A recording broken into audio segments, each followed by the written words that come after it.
गरीबदास ये वक्त जाता है रोग इस पैरे नु, इस मनुष्य जीवन का समय, पैरा माने समय, ये हाथ से छूट गया फिर रोया करोगे कुत्ता बनकर, रात ने कुत्ता करा करो, उसको याद आता है बात बिगड़ गई सारी। तो अब रोने से क्या बने? परमात्मा कहते हैं अच्छे दिन पीछे गए गुरु से क्या ना हेत, अब पछताएं के बने तेरी चिड़िया चुगी खेत।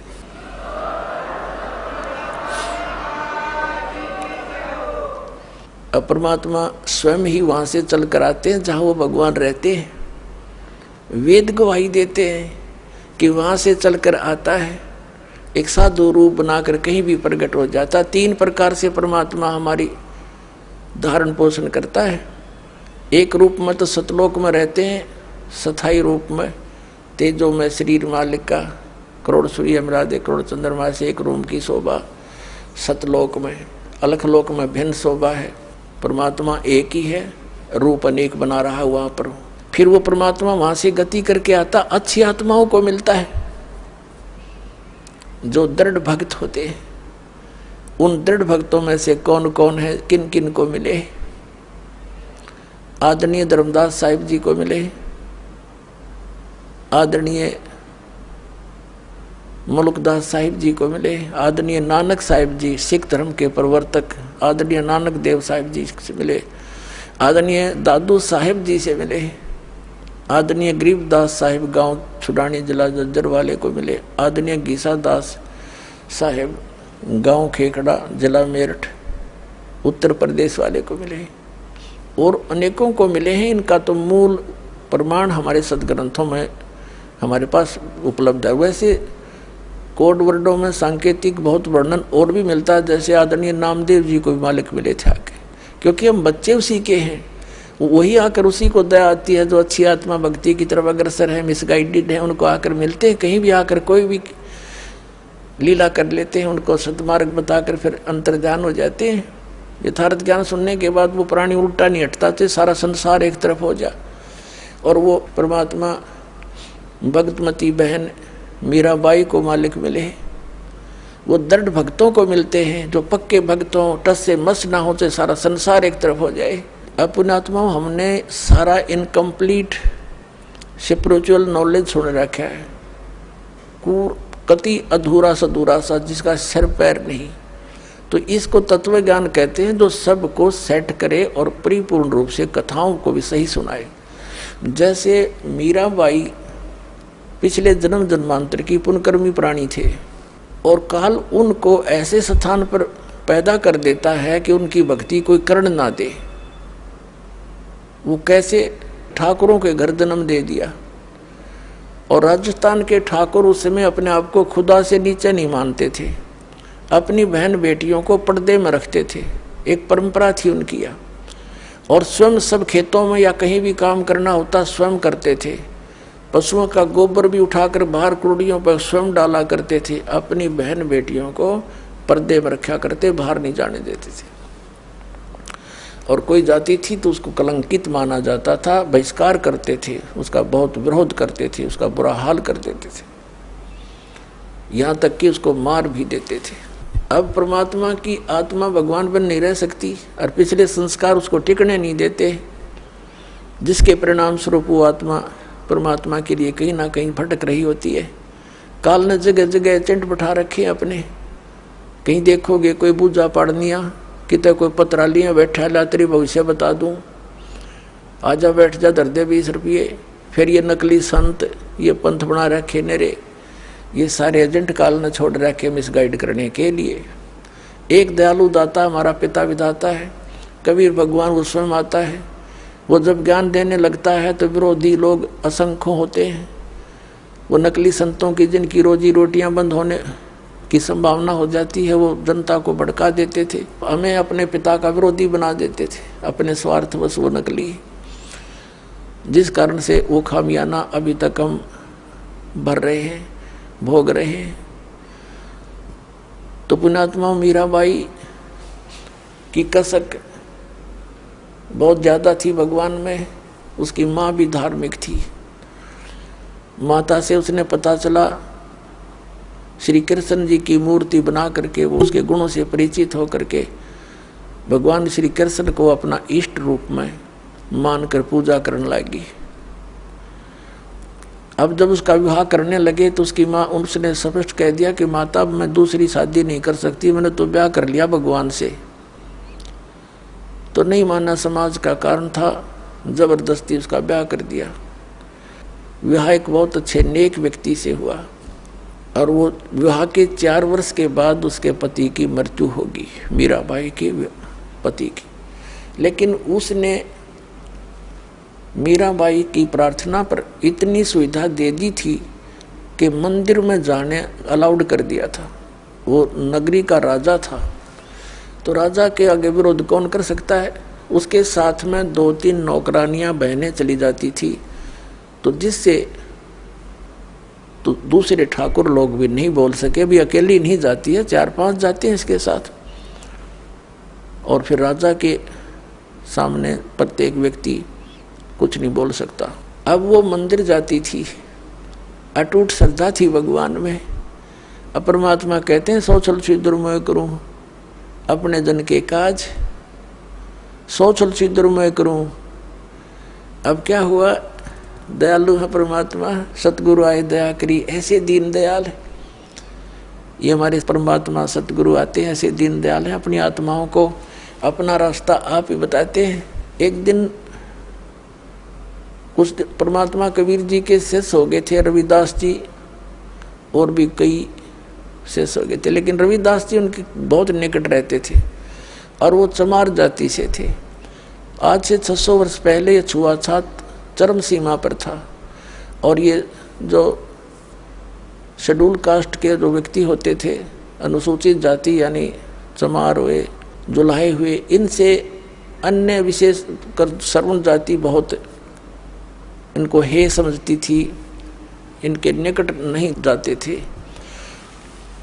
तो जिस रास्ते से मीराबाई जाती थी मंदिर में, उसी रास्ते में बीच में एक गरीब की झोपड़ी थी, आगे उसके साथ ही एक लंबा वैसे वन था, वृक्ष थे, खुला मैदान था। वहाँ परमात्मा कबीर जी और रविदास जी दोनों संत रूप में वहाँ सत्संग करने लग गए।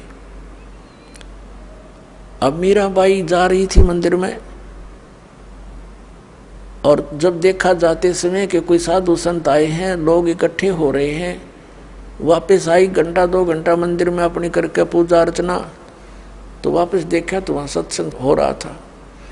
मीराबाई और सखियों ने सबने मिलकर सोचा चलो 2 वचन सुनते हैं, भगवान की चर्चा हो रही है। वो बैठ गई जाके। परमात्मा तो आए इसीलिए थे, उस अपनी आत्मा को कहते हैं गोता मारूं स्वर्ग में जा बैठूं पाताल, कह कबीर ढूंढता फिर अपने हीरे मोती लाल। जैसे परमात्मा ने सबको ऐसे ही खोजा, तो मीराबाई सत्संग सुनने लगी। परमात्मा ने सत्संग वही किया जो राम और कृष्ण के बारे में वो किया करते थे। गुण तीनों की भक्ति में ये भूल पड़ो संसारे, कह कबीर निज नाम बिना कैसे उतरो पारे। 3 देव की जो करते भक्ति, इनकी कदे ना होवे मुक्ति। सारी कथा कहानी सुनाई भगवान ने। ब्रह्मा विष्णु महेश नासवान है, इनसे ऊपर कोई और परम शक्ति है, अपने को छुपा कर दाता बताया करते थे। मीराबाई को शौक लगा जैसे बिजली का झटका लगा करे, क्योंकि वो श्री कृष्ण की पुजारण थी, श्री विष्णु की पुजारण थी। पहली बार तो पुण्यात्माओं सबके साथ ऐसी घटना घटी। दास को भी ऐसा एक झटका लगा था, जब क्योंकि दास श्री कृष्ण और विष्णु का कट्टर पुजारी था, हनुमान जी के व्रत रखता था। श्याम जी हमारे दादा लाई वह गांव पूरी साजली पूजा वो भी करता था।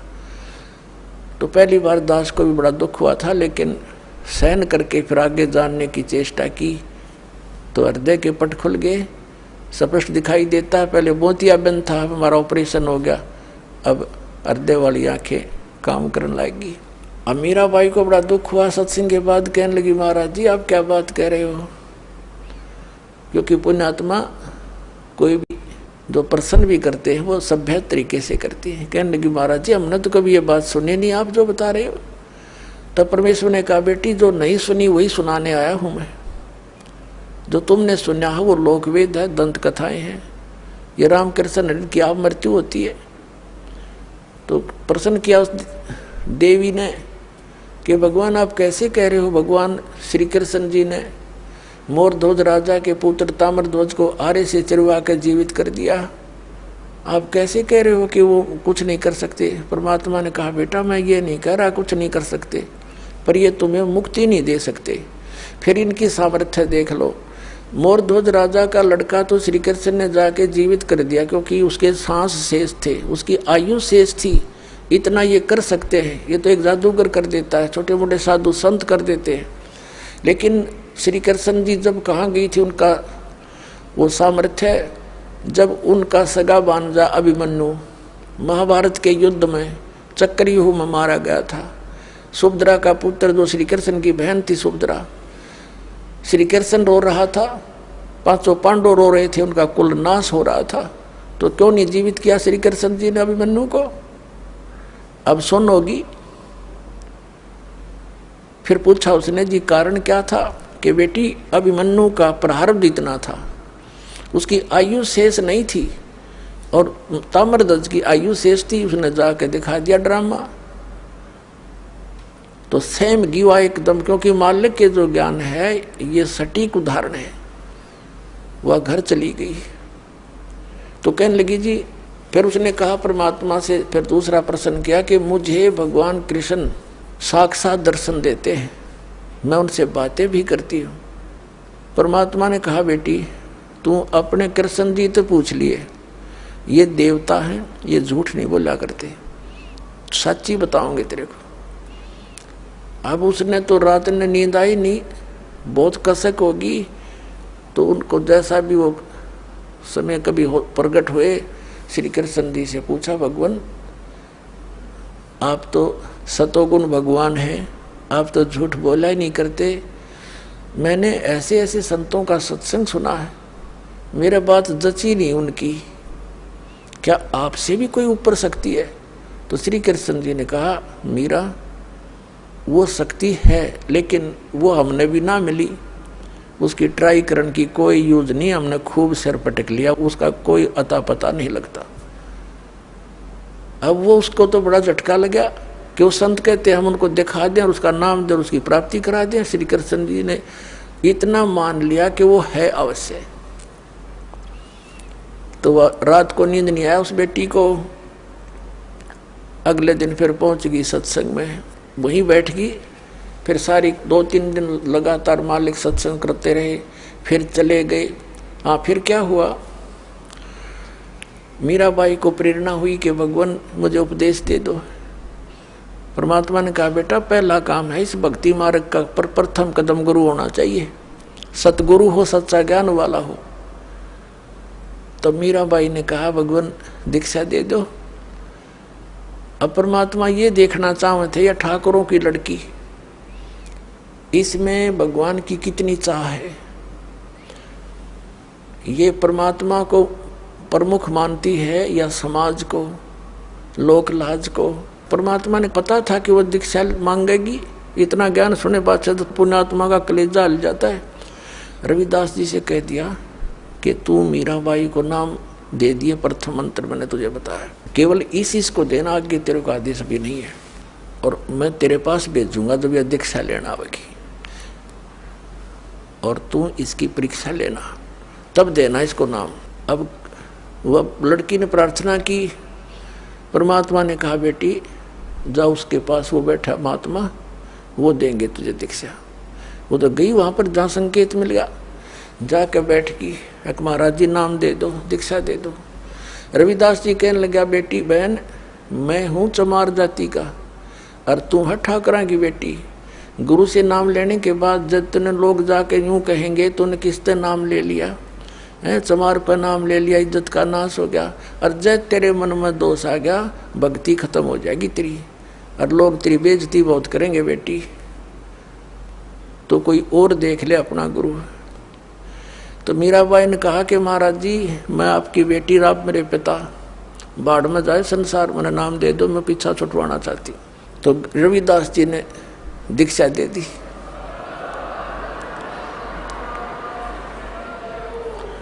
अपने आत्मा भक्तों के लक्षण ये होते हैं, वो लोक लाज नहीं करते, परमात्मा की वाणी में भी गरीबदास साहिब बताते हैं, लोक लाज ना कीजिए निर्भय हो रहिए, और यो मन चावे राम को तो दासा तन करिए।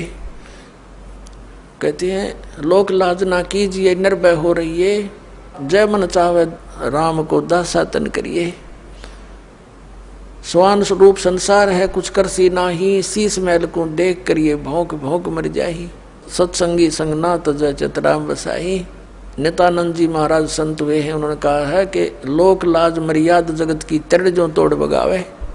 ये लोक लाज मर्याद जगत की नोगे तरण की तरह डिकड़े की तरह तोड़ के फेंक दे, तब कोई राम भगत गत पावे।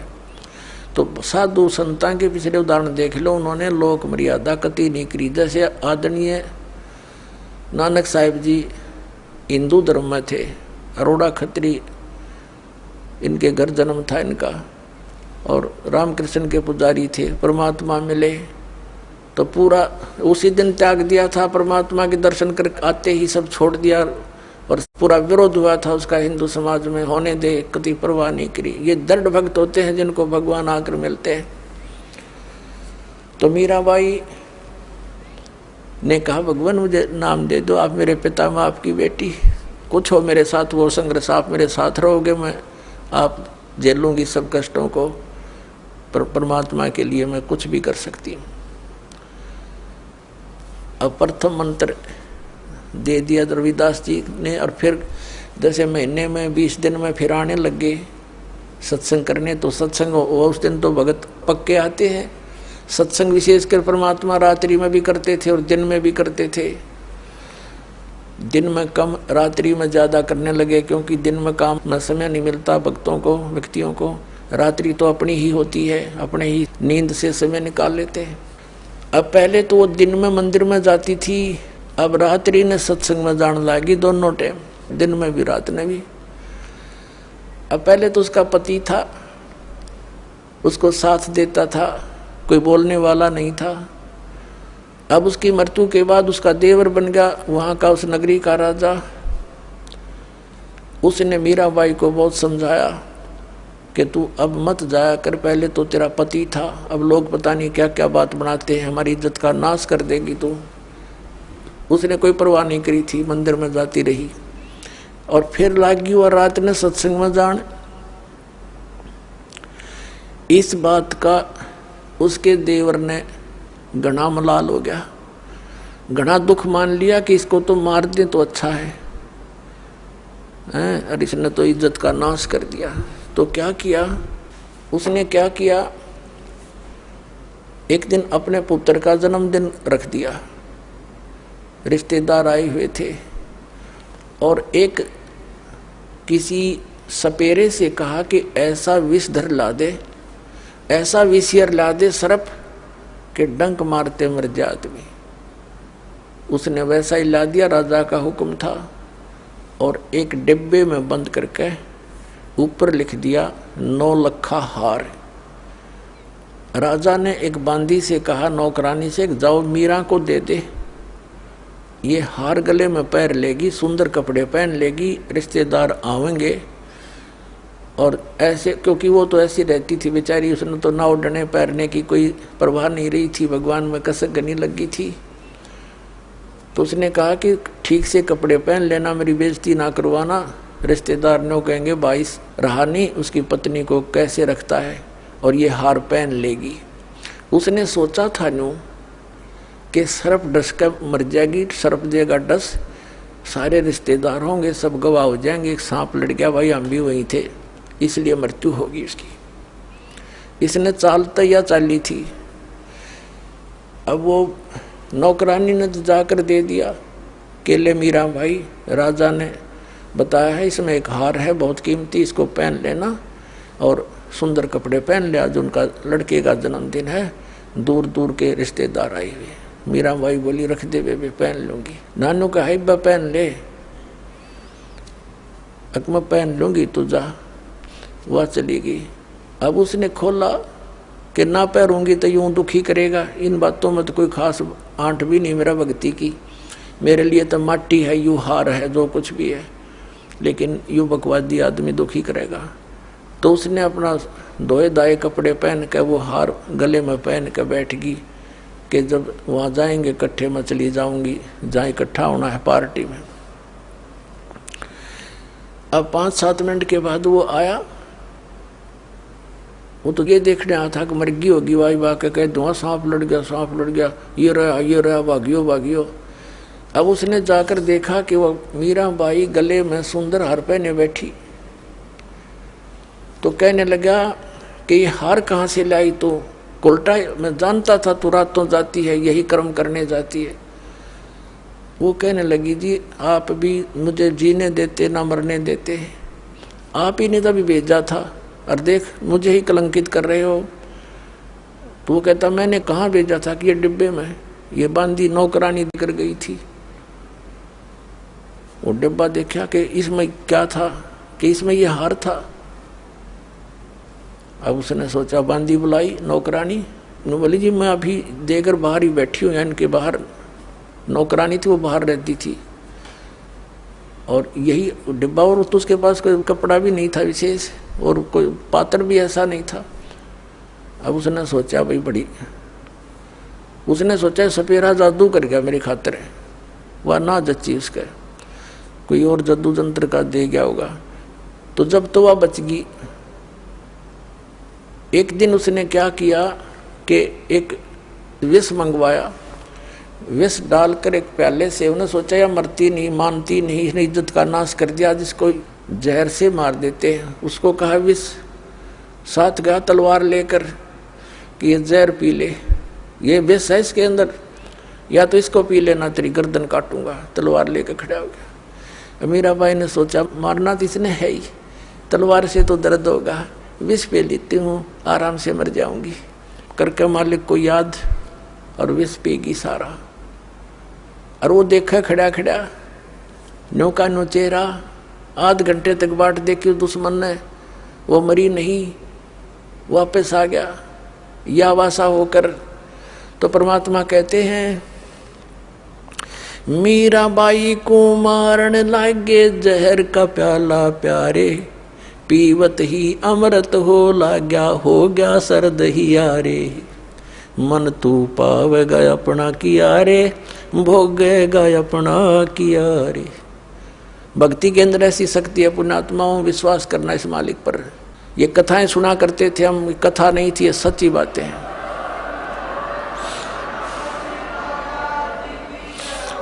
कहाँ तो विष ने मारना था, कहते हैं पीवत ही अमृत हो गया और हो गया सर्द ही यारे। कहाँ तो विष ने बेचैनी पैदा करनी थी और कहते हैं ठंडक सी होगी उस बेटी की अंतःकरण में। अब उसने सोचा भाई ना तो या मारे तो मरती उसके देवर ने, अब इसका के इलाज करो, इसने तो हमारा बट्ठा बैठा दिया इज्जत का। उसने उसकी माँ बुला ली मीराबाई की, उससे कहा कि मौसी तू समझा दे इसने। और माँ की बात बेटी मान लिया करती है। तो माँ ने बहुत समझाया, बेटी देख इधर उधर जाती है, हमारी तकरार होती है, तो अपनी भक्ति यहाँ कर ले। और वहाँ 100 प्रकार से उसने जैसे तैसे माँ बेटी को समझाती है, अपने सारे जंतर मंत्र कर दिए पर वह ना मानी। फिर यहाँ तक कहा कि बेटी हम ठाकुर, और वो चमार जिस तो तू नाम ले आई, इसमें भी हमारी बेइज्जती का मामला है बेटा, तू मत जाया कर वहाँ। तो माता और बेटी का फिर क्या एक कवि के द्वारा बना गया शब्द सुनाते हैं। सत्संग में जाना मीरा छोड़ दे, सत्संग में जाना मीरा, आए मारी लोग करें तकरार, सत्संग में जाना मीरा छोड़ दे। आए मारी लोग करें तकरार, सत्संग में जाना मीरा छोड़ दे। सत्संग में जाना मीरा छोड़ दे, हाय मारी लोग करें तकरार, सत्संग में जाना मीरा छोड़ दे। सत्संग में जाना मेरा ना छूटेरी, सत्संग में जाना मेरा ना छूटेरी। हारी चाहे जड़ के मरो संसार, सत्संग में जाना मेरा। हारी चाहे जल के मरो संसार, सत्संग में जाना मेरा। थारे सत्संग के राह में है, थारे सत्संग के राह में है। आए वहाँ पर रहते हैं काले नाग, कोई कोई नाग तन डस लेवे। आए वहाँ पर रहते हैं काले नाग, कोई कोई नाग तन डस लेवे। जब गुरु जी की मेरे फेरी, जब गुरुओं की मेरे फेरी। आरी व तो सर पे गंडे वे बने जाव, सत्संग में जाना मेरा ना छूटेरी। हारी व तो सर पे गंडे वे बने जाव, सत्संग में जाना मेरा। सत्संग में जाना मीरा छोड़ दे, सत्संग में जाना मीरा छोड़ दे।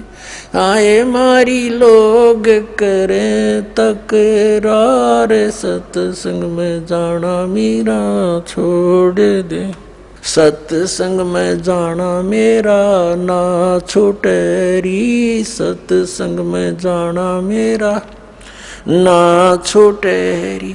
हारी चाहे जड़ के मरो संसार, सत्संग में जाना मेरा। थारे सत्संग के राह में है। वह माता डराना चाहती है बेटी को, तुम्हारे सत्संग के राह में आए वहाँ पर रहते हैं बब्बर शेर, कोई कोई शेर तन खा लेवे।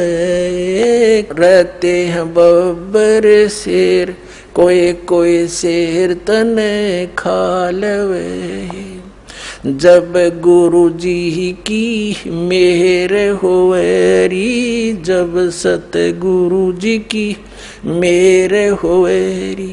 आरी वो तो शेरों के गिदड़ बने जावे, सत्संग में जाना मेरा ना छुटेरी। हारी वे तो शेरों के गिदड़ बने जावे, सत्संग में जाना मेरा ना छुटेरी।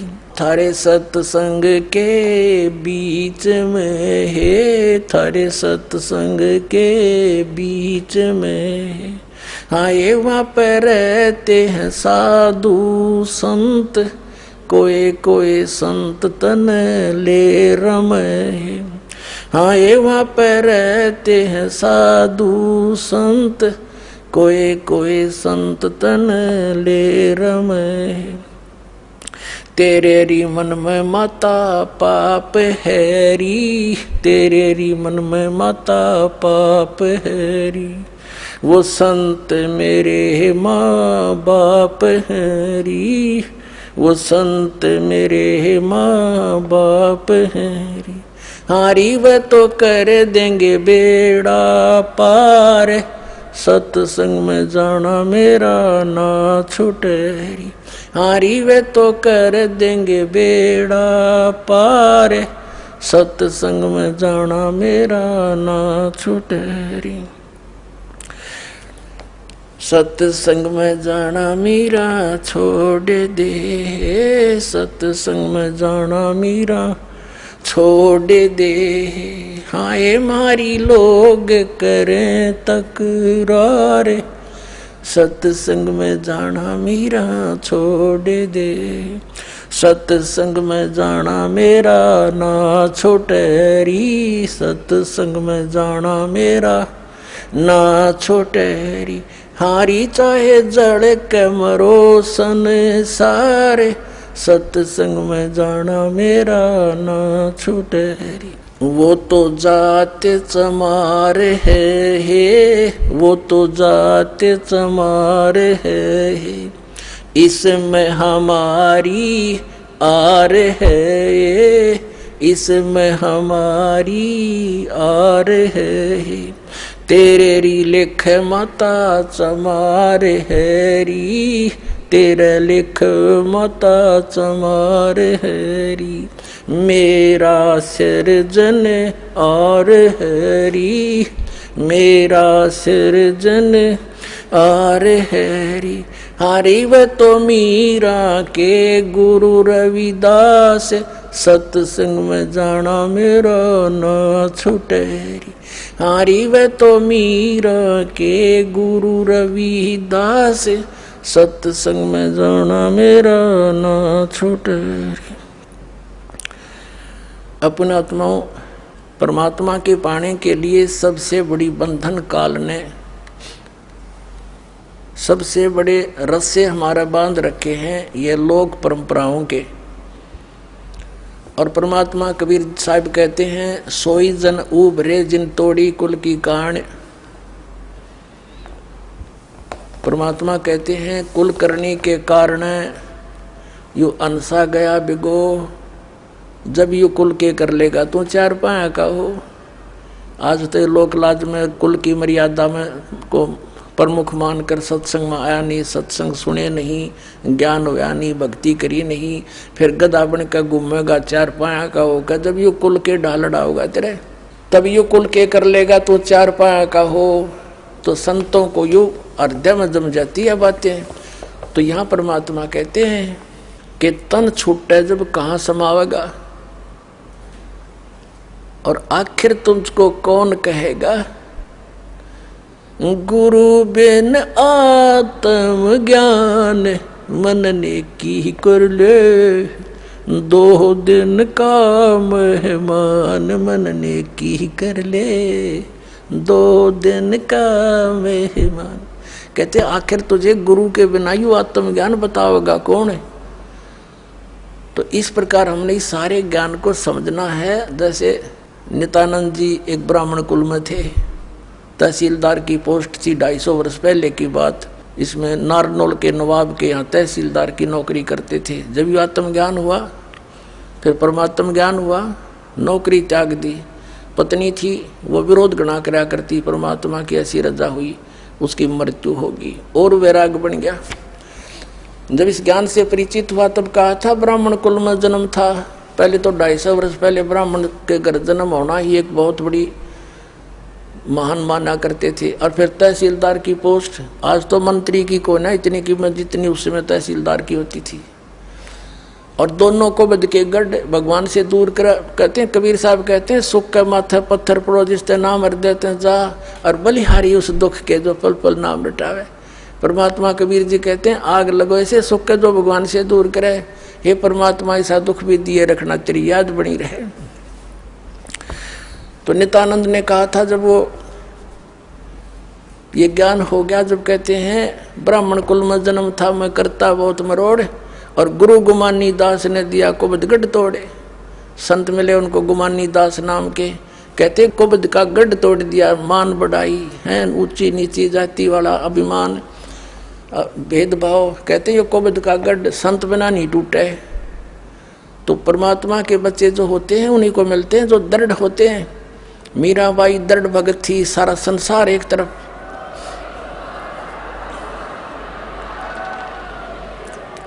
अपने आत्माओं मीराबाई ने देखा है रोज बकवाद करता है ये, कभी मारने की चेष्टा करता, घर त्याग कर चली गई, वृंदावन में रहने लगी।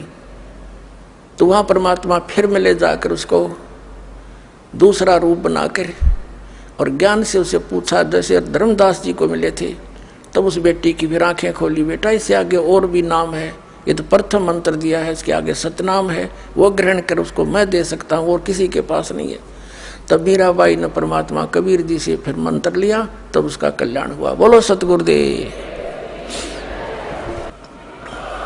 इसलिए आप भी संत रामपाल जी महाराज जी के सत्संग सुनिए और शीघ्र अतिशीघ्र उनसे जुड़कर नाम दीक्षा लेकर अपना व अपने प्रियजनों का कल्याण करवाएं। धन्यवाद।